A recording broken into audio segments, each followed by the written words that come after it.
Hello, good evening and welcome to another video from me, B. Thank you for your company this Sunday night and I hope you're all well. This week's video is a compilation of things that I've made notes of, and just lately bits of each story have kept popping up and I've thought I'm going to do something with those, so that's what I've done.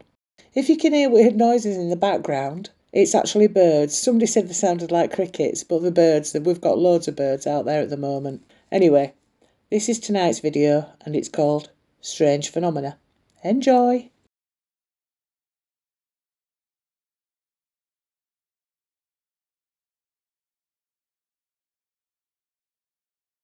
Bill Ramsey was just a typical Essex child for the first 10 years of his life.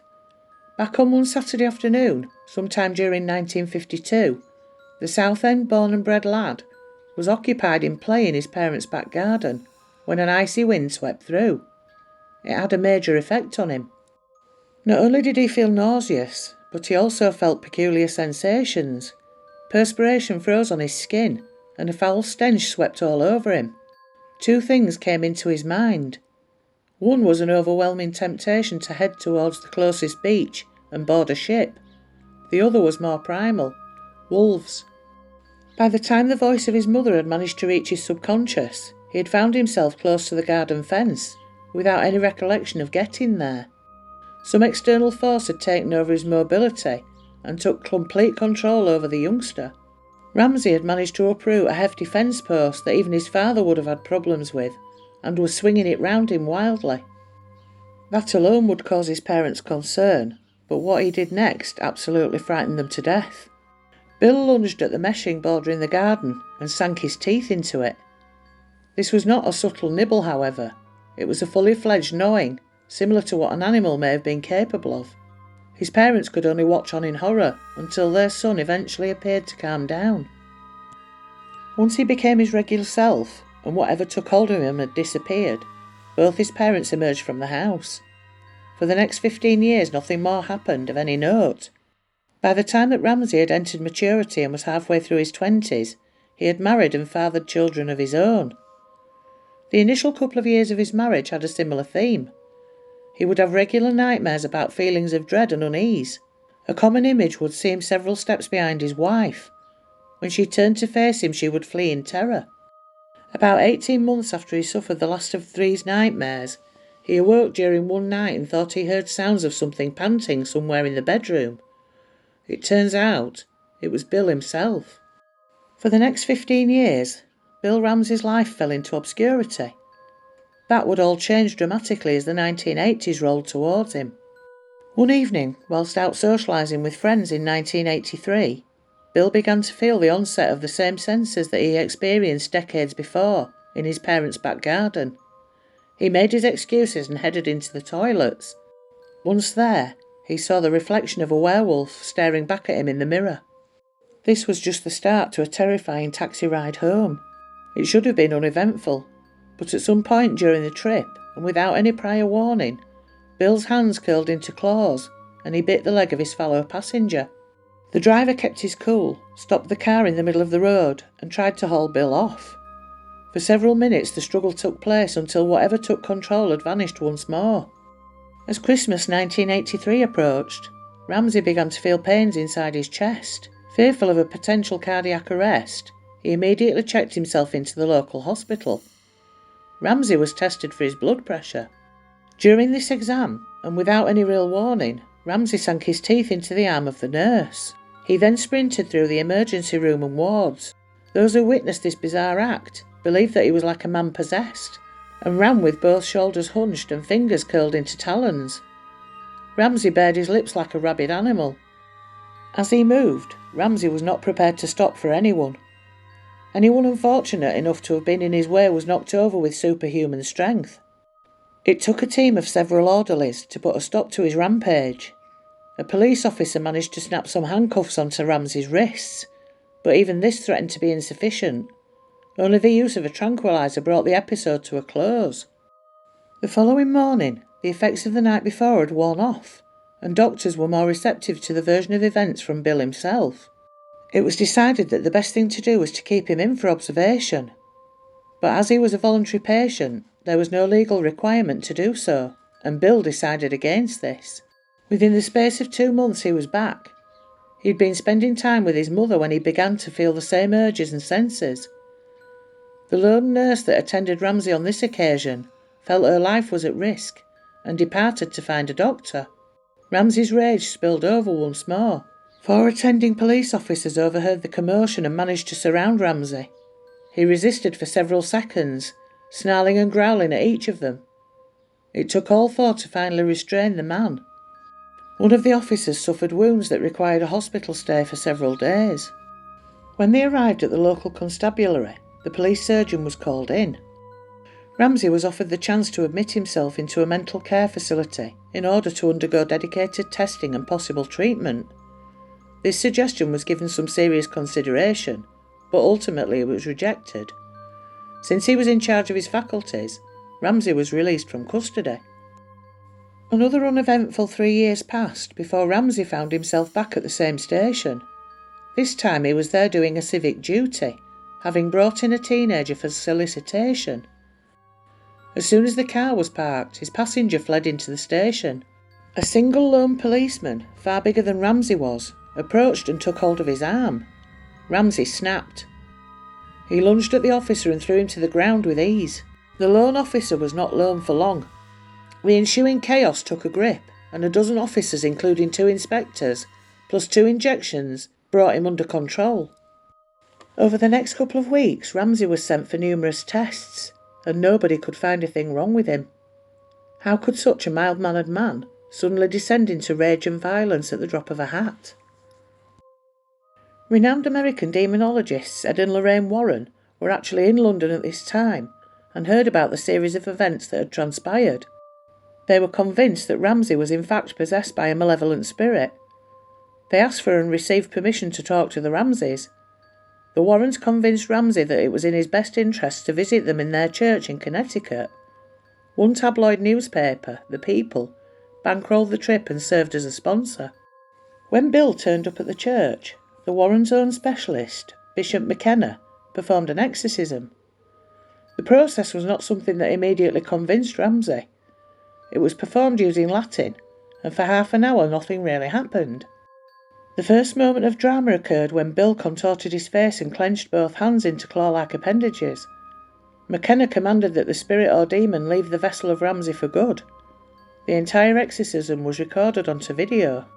Ramsey made his last known appearance in 1992. Appearing on the Fox TV show Sightings, he offered an update on his outbursts and revealed that immediately prior to his visit to the United States, his problems were increasing. In the last few decades, there have been no reported rampages through the streets of Southend.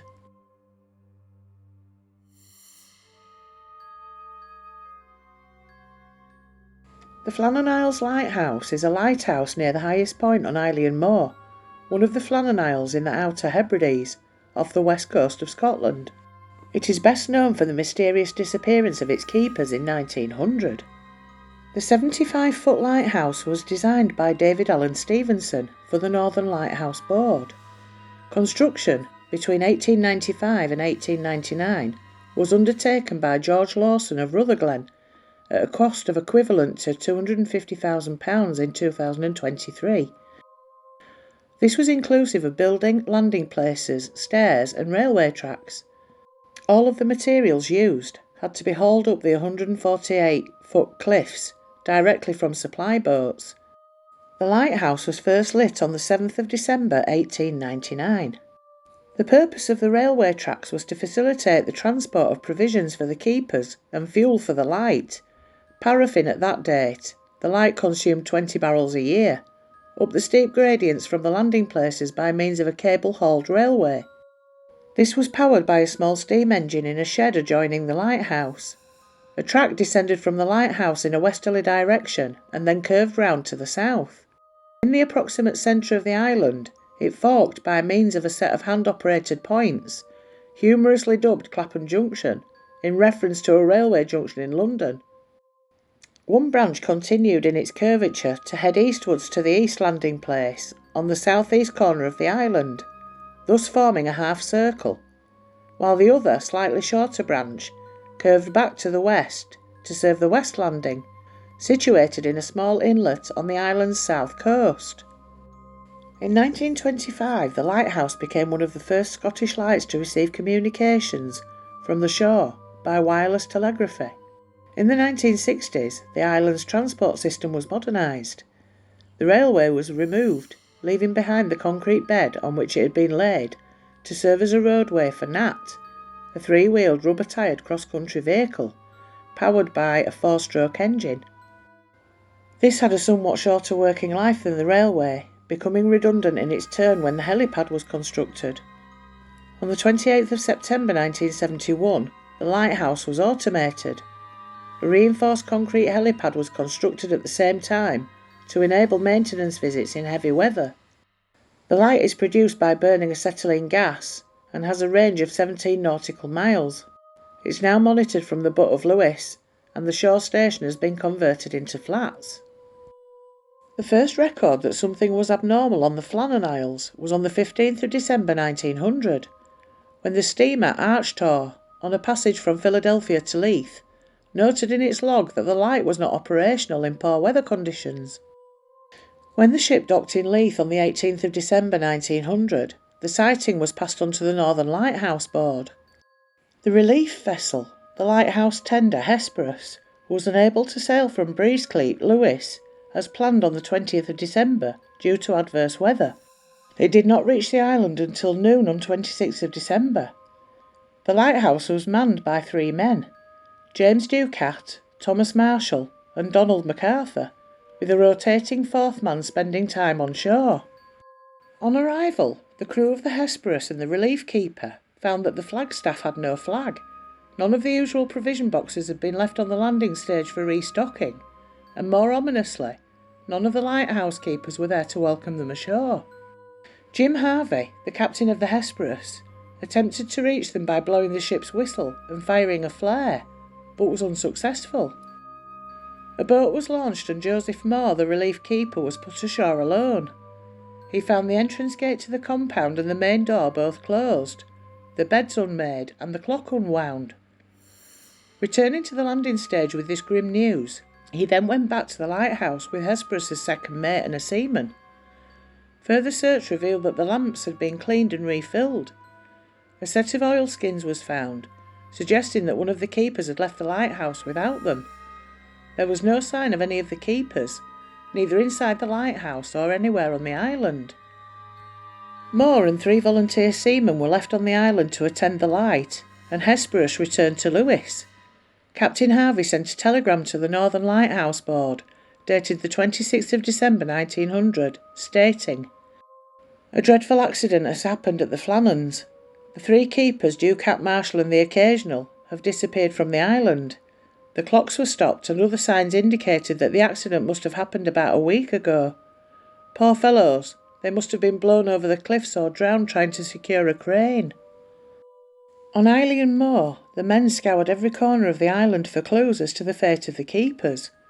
They found that everything was intact at the east landing, but the west landing provided considerable evidence of damage caused by recent storms.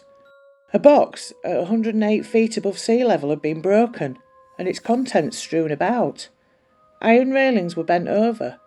The iron railway by the path was wrenched out of its concrete, and a rock weighing more than a ton had been displaced. On top of the cliff, at more than 200 feet above sea level, turf had been ripped away as far back as 33 feet from the cliff edge. On the 29th of December 1900, Robert Muirhead, a Northern Lighthouse Board superintendent, arrived to conduct the official investigation into the incident. Muirhead had originally recruited all 3 of the missing men and knew them personally. He examined the clothing left behind in the lighthouse and concluded that Ducat and Marshall had gone down to the western landing stage and that MacArthur, the Occasional, had left the lighthouse during heavy rain in his shirt sleeves. He noted that whoever left the light last and unattended was in breach of NLB rules. He also noted that some of the damage to the west landing was difficult to believe unless actually seen. From evidence which I was able to procure, I was satisfied that the men had been on duty up till dinner time on Saturday the 15th of December, that they had gone down to secure a box in which the mooring ropes, landing ropes, etc. were kept, and which was secured in a crevice in the rock, about 110 feet above sea level, and that an extra-large sea had rushed up the face of the rock, had gone above them, and coming down with immense force, had swept them completely away. Whether this explanation brought any comfort to the families of the lost keepers, Ducat left a wife and 4 children, MacArthur a wife and 2 children, is unknown. This development did, however, tarnish the lighthouse's reputation for many years after the incident. No bodies were ever found, but there have been some mysterious theories, resulting in fascinated national speculation in newspapers and periodicals of the era.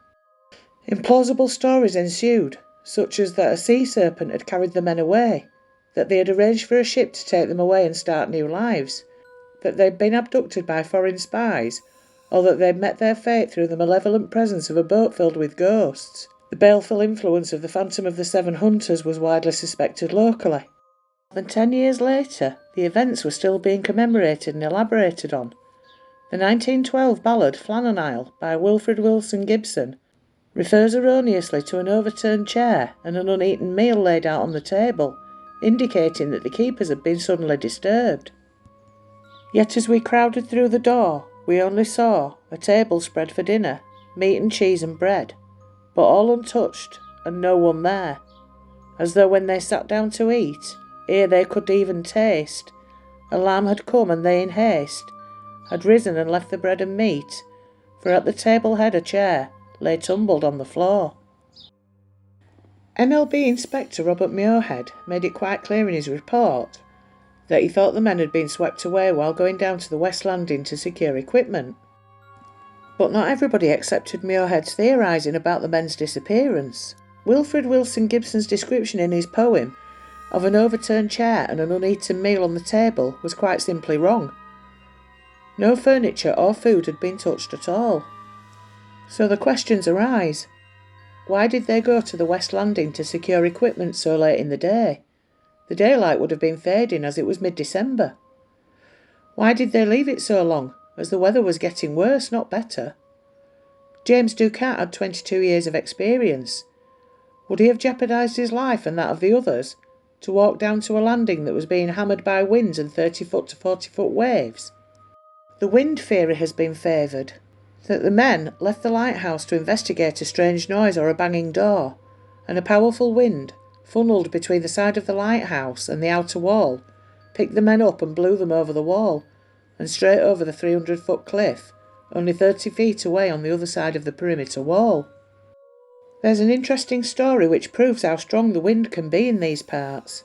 Former NLB lightkeeper Alistair Henderson, who weighed 16 stones, was once carrying a fridge between the lighthouse and the station buildings, when the wind lifted him, while he was holding the fridge, off his feet, and blew him over, and he landed several feet away. At one time there was a theory that the logbook contained evidence of one man going mad, and he could have killed the other 2 and then himself. Later research revealed that such evidence as there was entirely forged after the event. In actual fact, most local people believed the solution to the puzzle was supernatural. For centuries this group of windswept islands had been called the Seven Hunters, and they were commonly believed to be haunted by the Phantom of the Seven Hunters, a supernatural being who carried people off to who knows where. Flannan Isle was inhabited by St Flannan around 650 AD, and pilgrims subsequently came to see his home, but only after removing their hats and turning 360 degrees clockwise immediately after coming ashore. In medieval times, shepherds brought their sheep to Flannan Isle to graze in summer, but none of these superstitious peasants would stay overnight. At that time there was a strong local belief that hundreds of years before, in pre-Christian times, the island was where the pagan Picts took their dead and burnt them on funeral pyres. For these reasons, in 1899 and 1900, it had actually been extremely difficult to find any men, among the local population, willing to serve in the brand new lighthouse on Flannan Isle. Joseph Moore, the first man on the island after the men disappeared, reported that he had felt a strange and eerie feeling as he walked through the deserted lighthouse, and ever since the disappearance, the island has had an overwhelming sense of melancholy. It will forever remain a mysterious tale, as we'll never know the fate of the 3 lighthouse keepers who disappeared that dark and stormy night.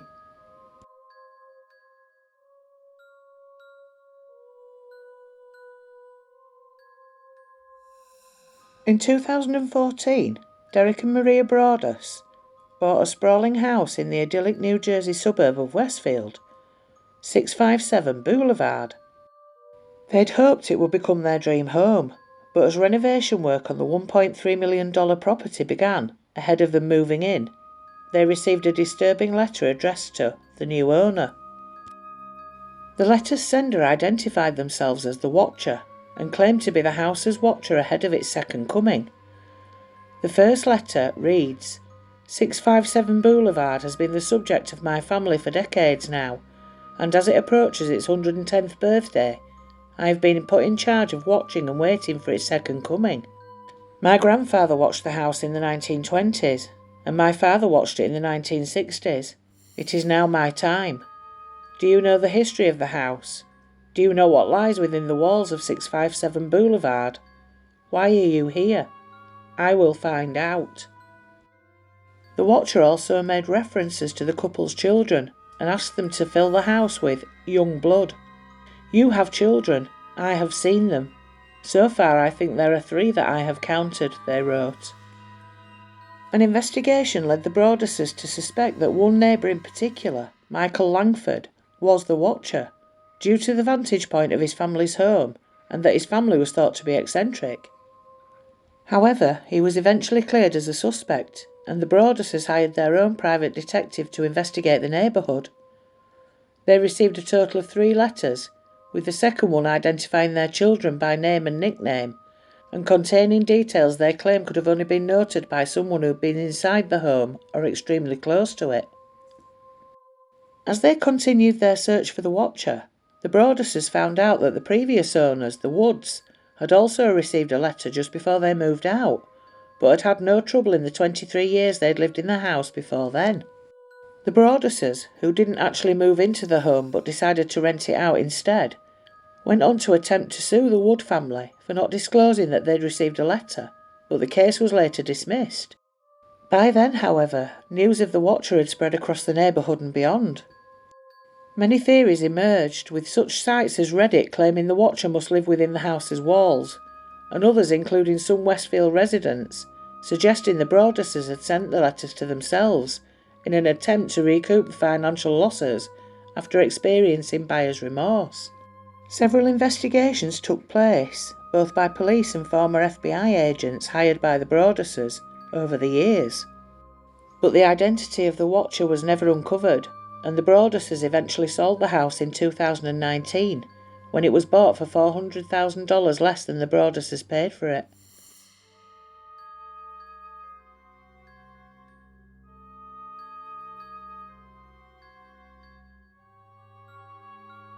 Overtoun Bridge is a Category B listed structure over the Overtoun Burn on the approaching road to Overtoun House, near Dumbarton in West Dumbartonshire, Scotland. It was completed in 1895, based on a design by the landscape architect H. E. Milner. Since the 1950s, numerous reports of dogs either falling or jumping from the bridge have been reported, with the incidents often resulting in serious injury or death upon landing on the rocks some 50 feet below. The bridge has been nicknamed Dog Suicide Bridge. Various explanations for these deaths have been proposed, ranging from natural accidents to paranormal activity. Since the original incidents were reported, at least 50 dogs have died from the fall, but over 600 have jumped but still survived. In 2004, Kenneth Meikle was walking with his family and golden retriever when the dog suddenly bolted and jumped off the bridge. It survived but was traumatised by the experience. Going into 2005, at least 5 other dogs also jumped over the course of 6 months. In 2014, Alice Trevorrow, who was walking with her Springer Spaniel named Cassie, reported a strange experience on Overtoun Bridge. I'd parked up, and as she's so obedient, I didn't put her lead on. Me and my son walked towards Cassie, who was staring at something above the bridge. She definitely saw something that made her jump. There is something sinister going on. It was so out of character for her. A number of theories have been proposed as to the behaviour of dogs on the bridge. In 2014, canine psychologist David Sands proposed that the surrounding foliage, Given the in reality extremely steep drop-off at the side of the bridge, the appearance of even ground, combined with the residual odour from male mink urine in the area, could be the culprit for luring dogs to jump off the bridge. This theory was protested by a local hunter and resident of 50 years, John Joyce, who stated that there were no mink in the area.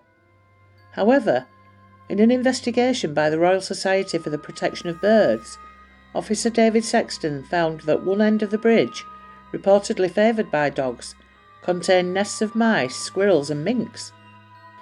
Furthermore, in an experiment in which 10 dogs were exposed to canisters filled with mouse, squirrel and mink scent, 7 of the dogs all went straight for the mink scent, many of them quite dramatically. The Scottish Society for the Prevention of Cruelty to Animals has investigated the bridge and surrounding area, but none of their findings prove conclusive.